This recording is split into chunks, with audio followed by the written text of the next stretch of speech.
Antusias supporter PSM Makassar harus meredup setelah mendapatkan informasi dari Panpel bahwa laga leg kedua final Piala Indonesia ditunda.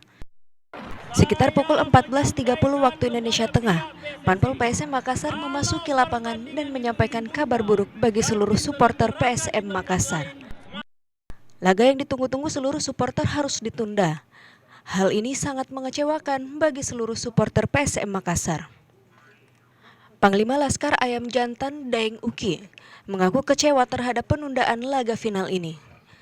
Ia menyampaikan bahwa supporter sudah menghabiskan uang untuk membeli tiket dan sudah meluangkan waktunya untuk melihat PSM Makassar juara.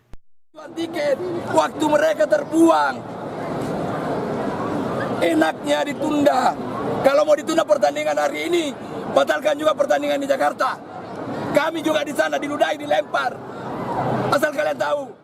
Daeng Uki menambahkan, jika pertandingan ini batal, maka pertandingan di Jakarta juga harus dibatalkan. Pasalnya, dirinya juga mengaku mendapatkan intervensi dari supporter Persija bersama supporter PSM Makassar lainnya yang ikut away ke Jakarta.